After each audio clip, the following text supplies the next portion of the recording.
Ky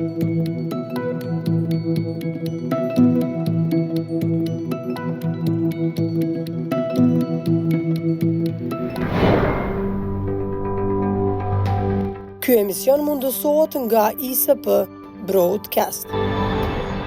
Shikues të nderuar të televizionit Tabria, mirë se erdhët në emisionin radhës në emisionin Port. Sonte kemi të ftuar gazetarin dhe publicistin, autorin e disa librave të cilat kanë lënë gjurmë në publicistikën shqiptare, po ashtu pa lënë anësh edhe aspektin letrar, ku në librat e tij ka bërë intervista që kanë tërhequr vëmendjen e lexuesve.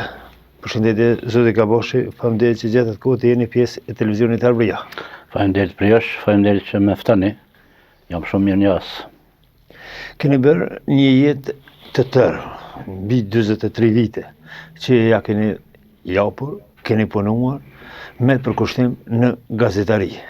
Nga këto 43 vite, një pjesë e tyre ose gjysma e tyre jashtë vendit. Si do ta kishi përkufizuar punën e gazetarit në 4 dekada? Po të them të drejtën, profesioni i gazetarit është një profesion shumë i rëndë. Vetëm ata që e kanë shiju, rrugët e këtij profesioni, vetëm ata dinë ndoshta më mirë se tjerët me tregu se çka do të thotë ta dashurosh profesionin, të jesh pjesë e rrugëve të këtij profesioni, të jesh pjesë e kënaqësive që të zgjon ky profesion, të jesh pjesë e gjithë asaj pasojave që mund të kesh duke ushtruar profesionin. Të them të drejtën, para lufte ne ishim gjithë jo vetëm që donim profesionin, po ishim një farë mënyrë entuziast dhe na merrte mendja se nëse na nuk do të jemi pjesë e dhënies së lajmit, na do të mbeteshim borxh domethënë opinionit publik të asaj kohe. Tash të flasësh nga kjo distancë për atë kohë nuk është fort lehtë, por ne atëherë nuk kishim institucione, ne atëherë kishim pushtimin serb të plot, i cili nuk i lejonte perspektivë, kur farë perspektive nuk i lejonte popullit të jetonte në Kosovë. Kështu që dhe vetëm rrugë që e trasonte pushtimi në atë kohë ishte rruga e emergjimit. Domthonë, pushtuesit serb për çdo çast mendonin se si t'ja nxinin jetën sa më shumë njeriu të këtij në qielli.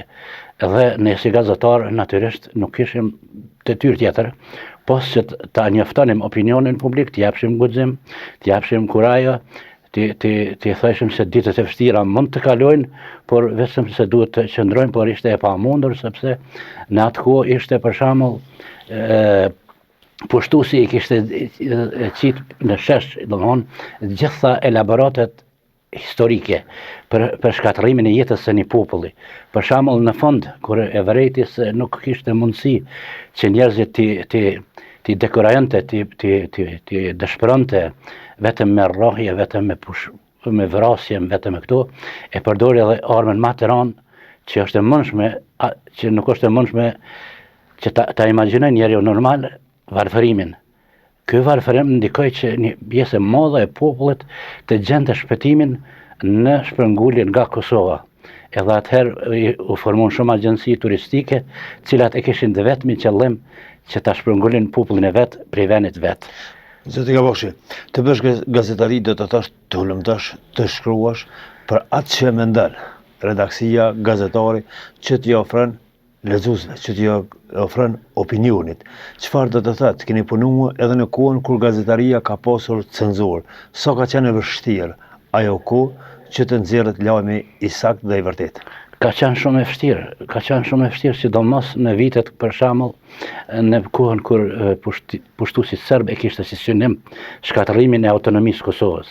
Ka qenë shumë e vështirë se edhe në atë kohë pushtuesit serb prej autonomistëve, prej atyre autonomistëve që na udhëheqnin, i gjeti njerëzit e vet, cilët ishin në një mënyrë të lidhur me Komitetin Qendror të Lidhjes Komuniste të Serbisë. Edhe ishte gati e pamundshme ose duhej të ta kryej punën, të paraqitesh si s'po kupton kur gjë, por gjithmonë domthonë të ishe në terren, të ishe atje ku ishte jeta, ku njerëzit kishin nevojë, të tregonin diçka, të tregonin për vujtjet e tyne, për psimin e tyne, për ëndrat e tyne, e gjitha këto, e ne e bëjshim të pamundshme në atë kohë.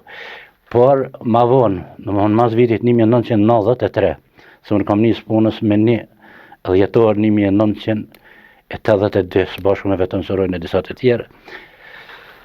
Mas atëherë e mori pushtetin, ta quajmë pushtetin moral, e ashtu quajtura alternativa e Kosovës, apo ma vonë Lidhja Demokratike e Kosovës, ku i sillte kuadrat e veta në krye të gazetës, për shembull Rilindja që kam punu, ishin kuadrat të Lidhjes Demokratike të Kosovës.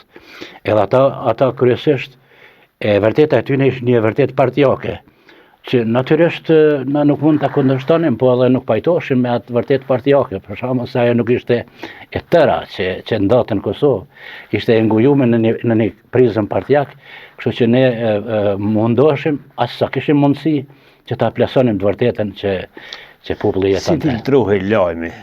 Urna? Si filtrohej lajmi deri në publikimin e tij? Po shiko, ishte pak, domethënë, na duhet të ishim të kujdesshëm, edhe nëse e deshim se kush është në krye të gazetës, duhet të ishim të kujdesshëm që lajmi normal duhet të jetë lajm, nuk është si aty duhet ta ngjyrosësh ta bësh jo dikush ka të shitrimni, jo, ta japësh lajmin kur gjet më shumë. Por reportazhet e këto tjera janë diçka tjetër. Për shembull, se aty duhet me fole pak edhe anën ndjenjore, për shembull, përshtypjet e njerëzve, gëzimet e tyne, hidhnimet e tyne, pikëllimet e tyne, tjera duhet të përshkru. Edhe ato kanë ndodhur për shembull që nuk janë, jo që s'ka ndodhur, se redaktorët kanë qenë njerëz të mirë, unë atë sa e di, kanë qenë njerëz të mirë. Zotë Kabashi, kishin gazetarët cenzurë në atë kohë, në vitet e para të 90-ave, ta themi? Para 90-ave kishte cenzurë se pas rënies së autonomisë Kosovës, edhe pas largimit të udhëheqësve që kanë qenë udhëheqës autonomistë Kosovës, edhe në gazetën Rilindja, atëherë e sollën vërtet një person që ishte antar i Komitetit Qendror të Lidhjes Komuniste të Serbisë. Edhe ai natyrisht se i kishte edhe varësit e vet, cilët i përcjellnin. Nuk kanë qenë ata njerëz, po nuk mund të thuhet as një njeri që përdoret nga zari, nuk mund të thuhet as që ka qenë i mirë.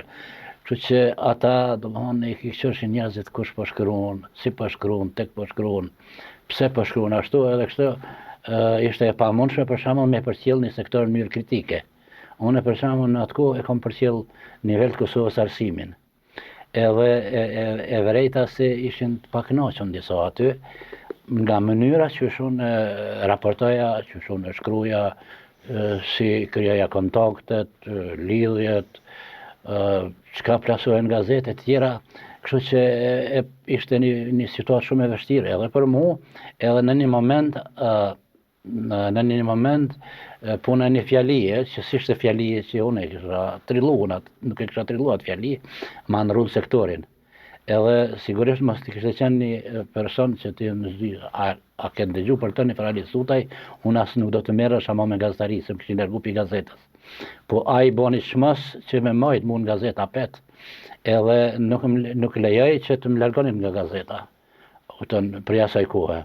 Kështu që një 4 vjet masanej mos dash të punoja Kronikën e Prishtinës, ka qenë një faqe e cila mirrej me problemet që i kishin banorët e Prishtinës, kryesisht për shembull, probleme jetësore, zejtarët e tjerë.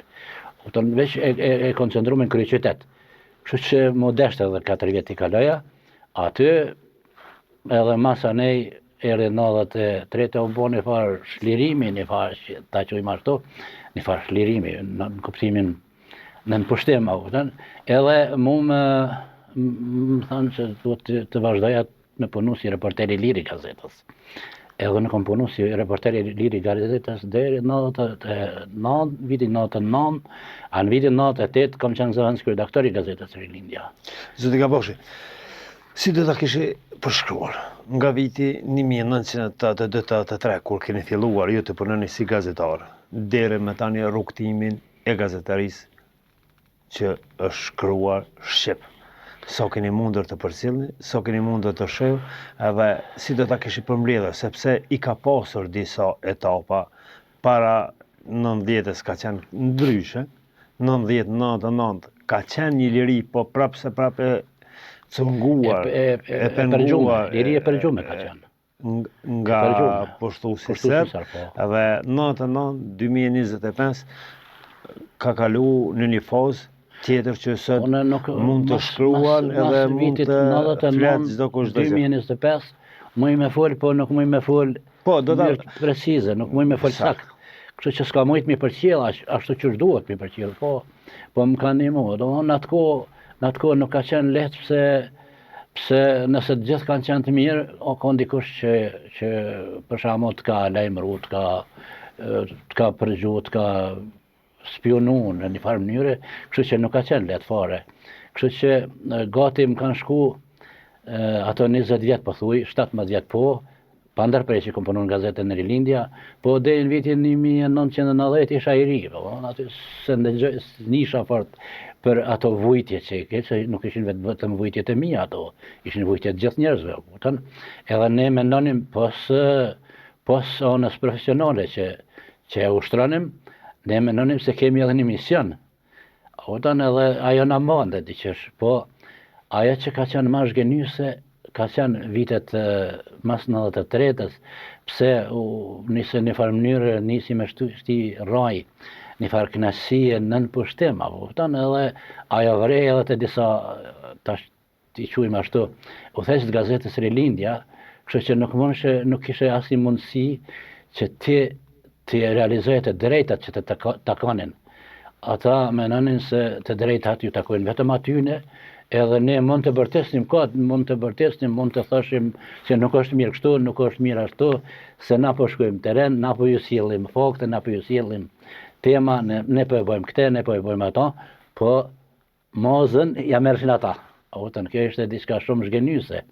Edhe fatkeqësisht, jo vetëm zhgënjyse, se kjo është një prapametuni, domethënë një mungesë kulture e dikujt. Ata e din mungesë kujt ka munguar e kulturë, po edhe mungesë e ndërgjegjësimit për të drejtat e tjetrit. Kjo është ajo.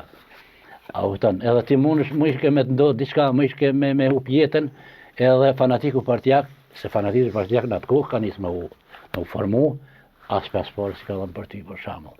Edhe pova si ato ishin vitet në një farë mënyrë ishin vitet humbura. Ishin vite që na kishim sakrifiku, po tjetër kush ish pasuru. Edhe një diçka para se të kalojmë te librat e botuar lidhur me gazetarinë. Çfarë krahasimi do të na bëni në mes gazetarisë dhe mes shkrimeve, sepse tani po thuaj se tek ne ka kaluar çdo gjë në portale. Po megjithatë janë shkrime të cilat shkrime gazetareske. Shkrimet gazetaria në Kosovë dhe gazetaria në Norvegji, atje ku keni jetuar mbi 2 dekada. Çfarë dallon? Është dallimi i madh, domethënë nuk është e mundshme me u bua krahasimi. Jo diçka, po gazetaria atje është një gazetari shumë e lirë, po është një gazetari shumë e përgjegjshme.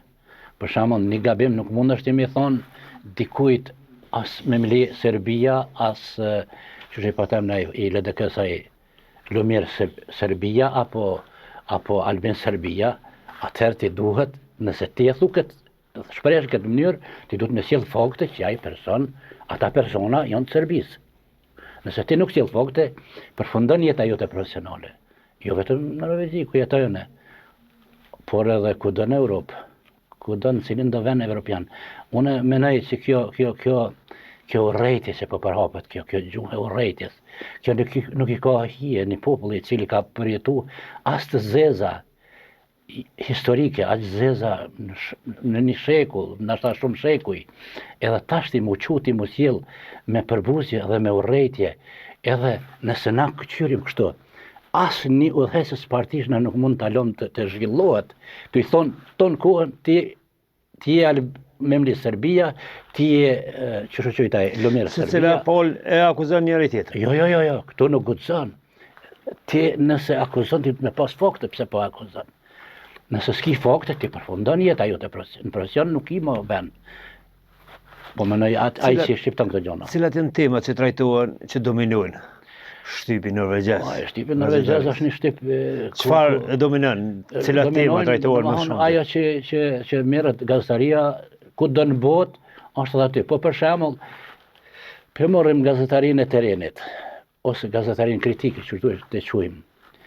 Për shembull, ti atje ke gazetar, e cilët tonë jetën e vet, janë në për votat krizës në botë. Për shembull, përderisa këtu, e ke gazetarin, të cilët i qeshet fytyra, kur përmenet Ivica Stanishić, që është përgjegjës, ma shumë se Miloševići, për gjitha masakrët që kanë ndodhur në Bosnjë e Hercegovinë, në Krasi, edhe sidomos në Kosovë, edhe ati i keshe fytyra, ku e boni shokaj Ivica Stanishićin, çfarë thonash e boni shokaj, pse u dashta i ta kishte shok Ivica Stanishićin. Jo vetëm ai, po kushtoj tjetër. Edhe po them, duhet të përfundoj, nëse dikush ja don të mirën qëti popullit, duhet t'ja ndaloj njerëzve me urrej tjetrin, pas i fakt. A janë të mundur me urrejtje mediat në Po si Kosovë? nuk janë, se çdo media partijake nën kupton se ka fanatizëm partijak. Në fanatizmin partijak dhe religios depërtojnë agenturat e huaja. Kjo është gjë e ditme. E tani që në mediat e Kosovës ka agjentaturat e huaja? Nuk them unë, po janë shtreh e pëlqyeshme për agenturat e huaja. Kur tani strej e pëlqyeshme, gjen strej Po, agjentaturat. ndoshta gjen. Nëse gjen strej, Është e mundshme nëse ti urren pandër për Memli Krasniqin, apo Lumir Abdixhikun, apo Albin Kurtin, nëse urren pandër për edhe nuk e lën zhvillohet ai si personalitet politik, atëherë ti pra urrejtje. Gjoja gabimin, Albin Kurtit, Memli Krasniqit edhe ati Lumir Abdixhik, po jo me urrejt s'kite e drejt. Se nëse e përdor gjuhë urrejtje, problemi është nuk është i tyne, po i yti. Edhe ngritja e zonit, unë jetoj në Norvegji që 26 vjet jetën. Besoni, kur në jetën teme nuk kam dëgju debat ku debatuesit e ngren zërin, se ti domthon ty të mungon argumentin ti nëse e ngren zërin. Ti s'ke fakte. Ai që ka fakte nuk ka nevojë me ngrit zërin.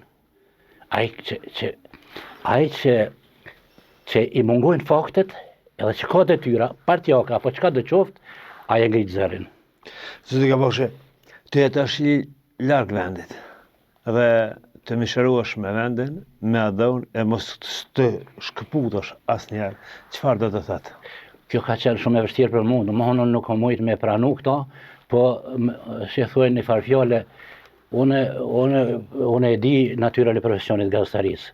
Unë që ma kanë përgjak jetën, unë e kam matë shumë, punët e mia i kam matë shumë, po me ma varfru familje nuk ka drejt askush.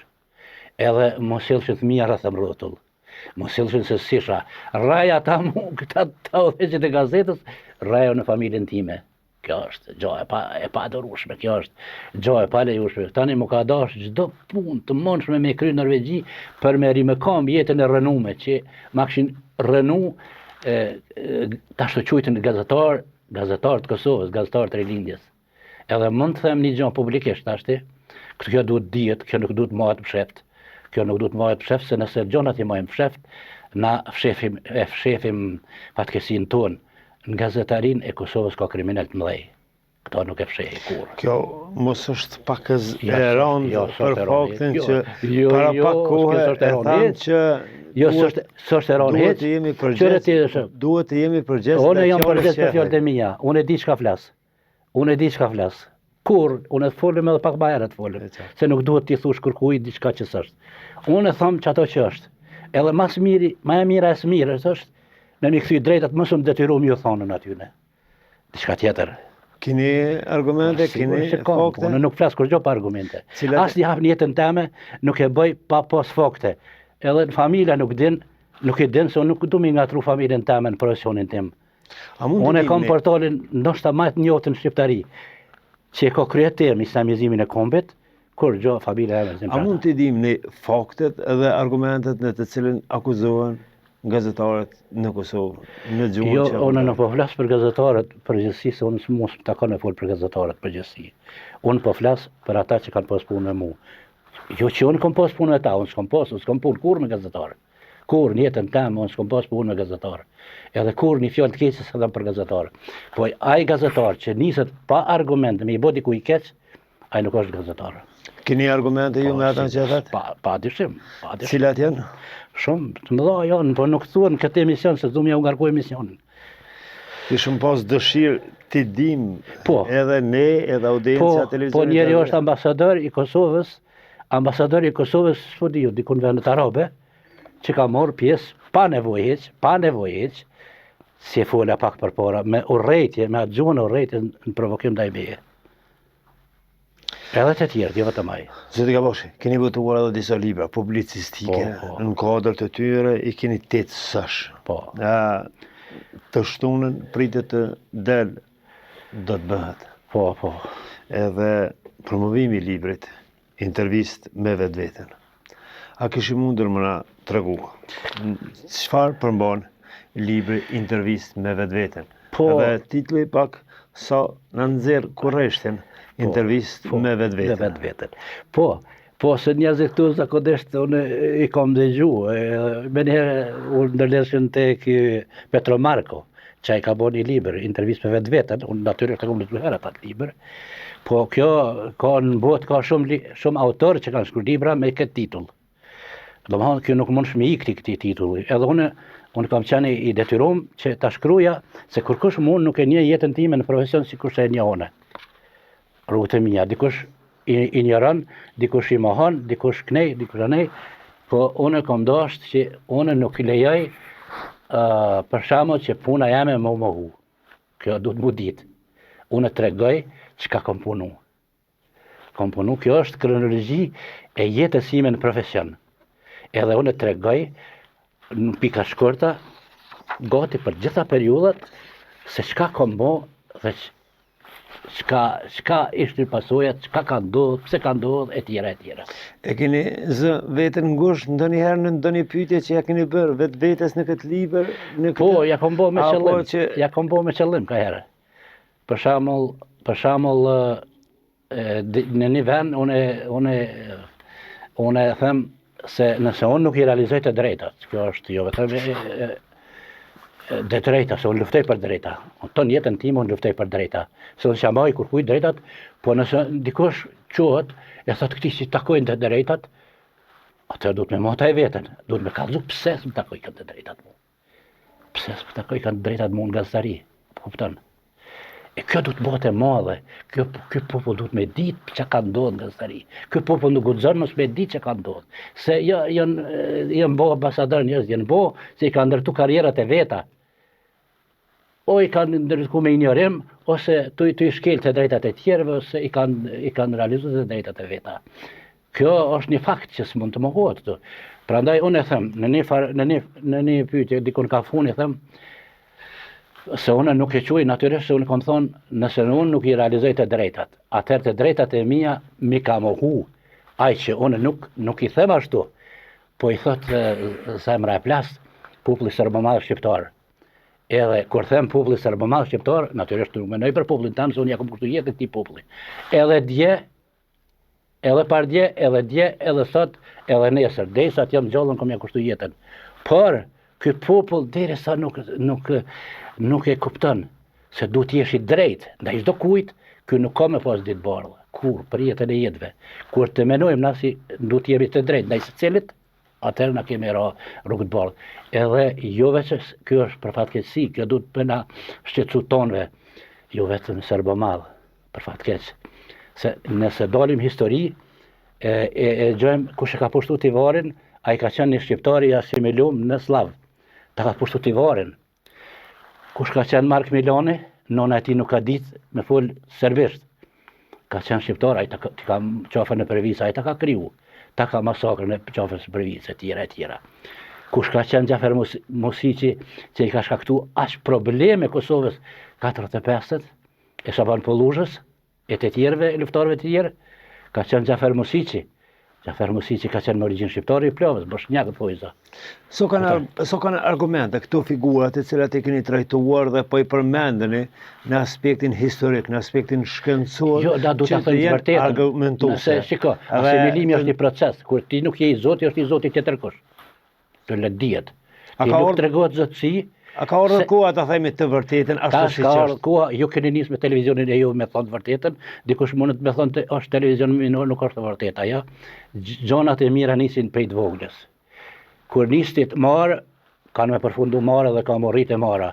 Kur nisë vraps, ka me shku gjithmonë vraps. Zoti Kabashi, e vërteta po thuj se nuk ekziston mes dy palëve, kur të dy palët thirrën në të vërtetën. Po do të ndërtohet. Do të ndërtohet. Do të gjithkohën, edhe nëse pësën, ti do të me luftu për të vërtetën. Ndërtohet mes fakteve, Me fakte, argumenteve me fakte, me dhe argumente. bindjeve për palën Me tjetër. pole, ti duket nështë si je i vetëm unë, po ti duhet me pranu ato, ti duhet me vazhdu me tonën.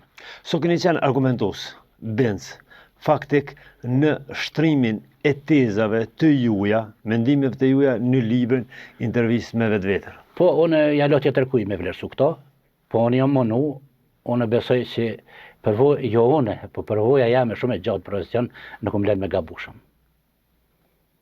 Shumë e gjatë është kjo përvoj. 40 e kusur vjetë janë, jo, ma shumë, do më thonë 1982 me 1 dhjetor, plus për pare marë pak, po nisëm për 1 dhjetorit. 25 e vinë.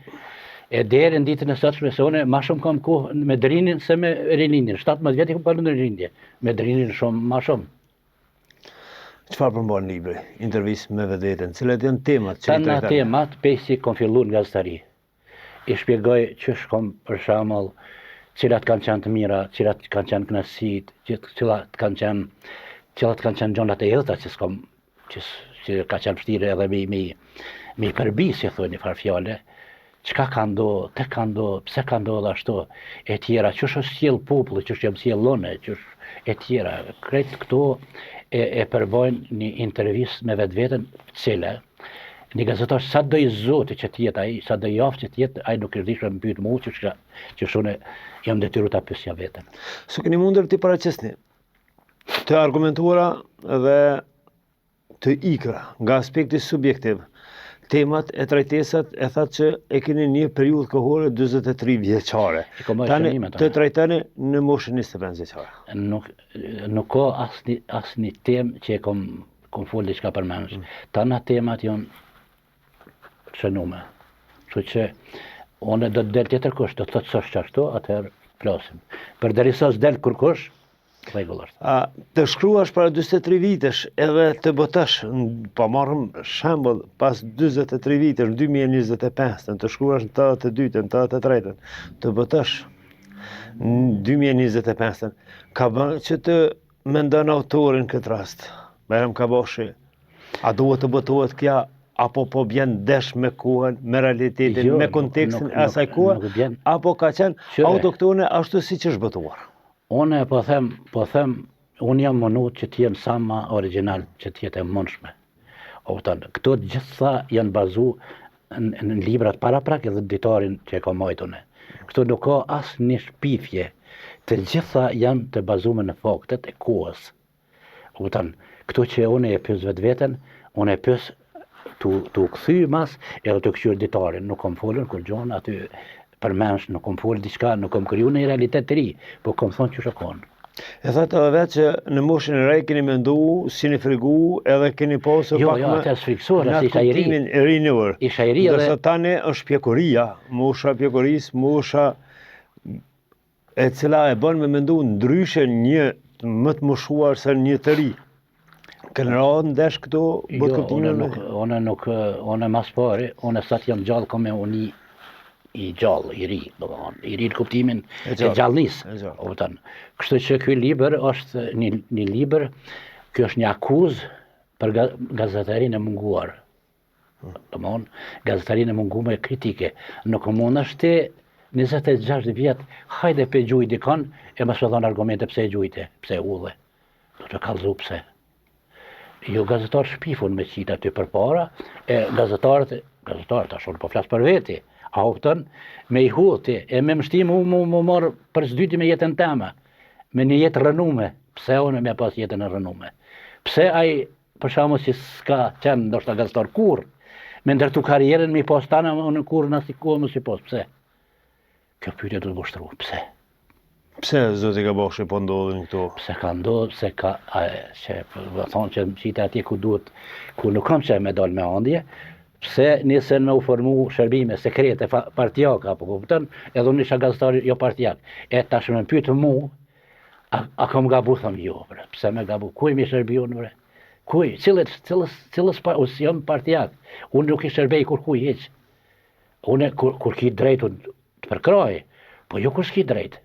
Po kupton, të ndodhen gjëra të shëmtuara ka ndodhur gjatë para lufte dhe mas lufte, për fat keq. Dash ti pranojmë, dash si pranojmë. Realiteti është realitet, nuk mund të zhbëhet ai realitet. Ka ndodhur, për fat keq. Çfarë është diçka që zgjan korreshtin? E lexuesit i libri juaj intervistë me vetveten. Çfarë është më ndryshe nga intervistat e tjera dhe çfarë është më kurrështare për lexuesin në këtë libër? Kjo është intervistë me vetveten për mbledhet krejt në jetë profesion. Kjo është me rëndësi. Se nuk është si e bisedojmë një blitz bised, një bisedë shkurtër për një tematik shkurtër apo kupton, ku ti flet, po në flas për një jetë tonë në profesion. Edhe përmes asaj jetës që flas profesion, reflekton edhe gjendja që shkon në Kosovën e asaj kohe.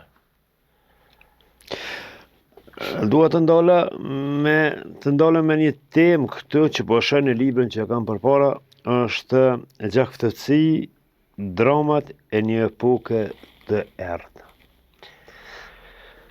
Po shiko, atash në atë kohë është lehtë me fol. Për shembull, hajde pe vitit 82, 83, 84, 5, 6, 7, 8, 9, 10.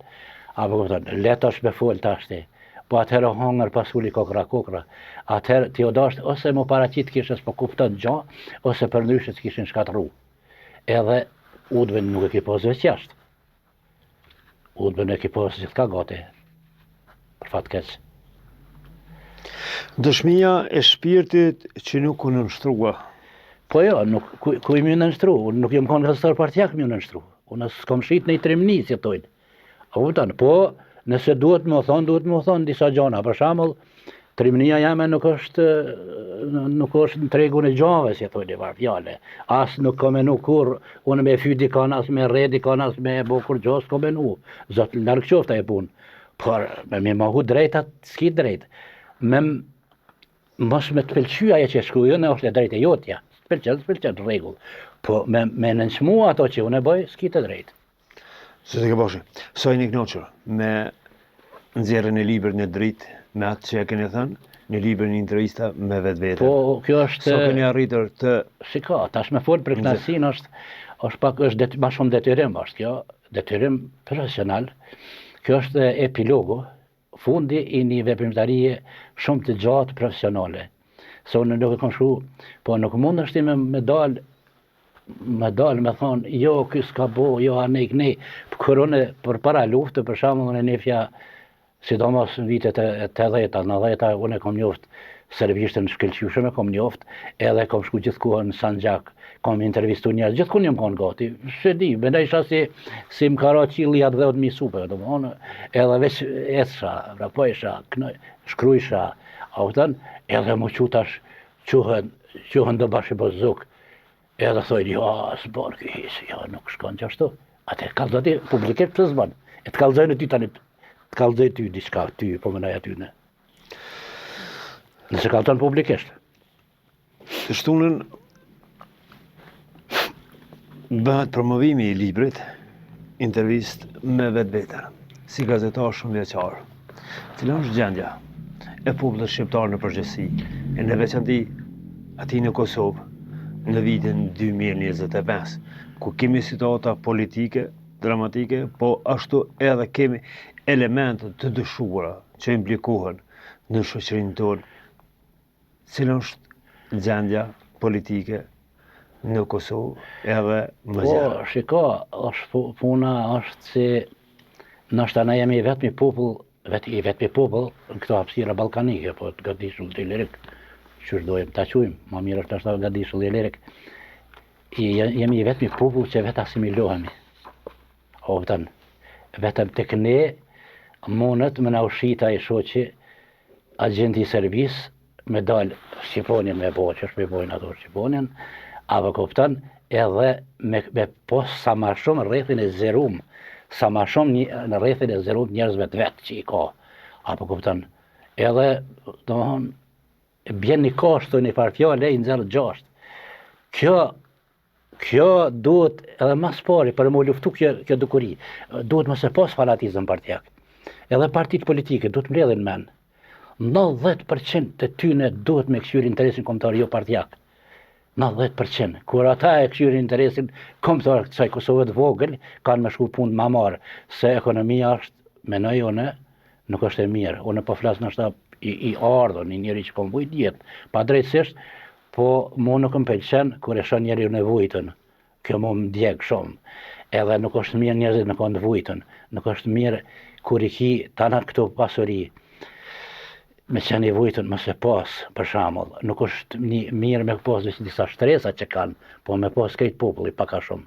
Me pas e me kanë gjithë njerëzit lumtën, mos e pas gjuhë urrejtje, mos e pas gjuhë e cila i dëshpëron njerëzit, nuk i bën optimist, nuk i bën me menu për të ardhmen mirë. Kur ti e varfëron popullin tënë, ti do më thonë ja shkul bazën e jetës në atë vend, edhe ti ja krijon parakushtës që ai popull të shpërngullet. Mos me mu nuk ja qetë gjithkuj, se unë jam gazetar zbulus, unë polifonit i kry punë të mija këthena, po që kam i bo ati si ja hub bazën e jetës edhe që në mërgjim. Edhe na një gjonë nuk pedim se populatat zëvëndsohen. Ti e largon popullin tënë, po vjen dikush ja zanë venin që ti populli qëto, për fatë keqë. Dash të pranojnë, dash të pranojnë. Tjetër gjonë është suedezi, tjetër gjonë është norvegjezi, atë në popullit ekonomikisht të zhvillum, edhe ata kur dojnë i thojnë stop migrimit, apo të kësë mos ati ilegal. Por një popull i varfër si joni, me bo këso gjona që ja shkullin rojet ardhëmeris në këto troje, rojen ja shkullin popullit vetë. Kjo nuk gudzon me ndodhë shumë gjatë. Edhe nuk mund është ti tana këto studio televizive që i kemi. Për shembull, bojnë propaganda të huja, bojnë luftë speciale të huj. Luftën që e bën Serbia, e bën për fat keq, më thojza po them, e bën ti apo tjetri. Kjo është gjë e palejueshme. Kjo është gjë që na dëmton neve si popull, shumë i varfër, shumë me një lëndim të rënd historik. Ne nuk guxojmë me vazhdu kështu. Ne duhet jemi homanda i vetës, edhe me drejtësi na mund të zbulojmë gjithë këta që janë infiltru, jo vetëm ky si Burgos, si Resultash, po edhe tjerë janë. E përmendet Shkara Z gjatë bisedës sonë, një thënie që cilat është në librin e juaj për fund, po du më ndalë edhe një herë. Pse popullit tënd i thuaj serbomadh shqiptar? Jo, nuk e them unë serbomadh, nuk ka asnjë mundësi me thënë serbomadh. I thon padrejtësisë. Padrejtësisë. Është formë ironike. Nëse ti më hudh, edhe nuk sjell fakte pse më hudhe. Çka është ai që më ka hudh mua? E bën atë ambasador për veti, çka është ai? Ka qenë naiv? Po ti mos mundesh me më quajt mua naiv. Ti nëse don më pas, po mua si naiv në rregull, nuk ka problem jam ai. Qërëm si naiv. Po një gazetar me prani as të modhe në teren, me thonë naiv është, naiv kur i mungon përvoja jetësore është njeriu, jo kur ka përvojë jetësore. Unë kom qenë i pranishëm në teren, ti mundesh me më qujtë sa dush naiv, po s'nimon ajo, ma shumë flet për ato që shprehet në atë mënyrë se që për ato që ja drejton ti atë akuzë ta quajmë ashtu. Zoti Kaboshi, faleminderit që ndot kohë që jeni pjesë e televizionit Dabreja. Shumë faleminderit.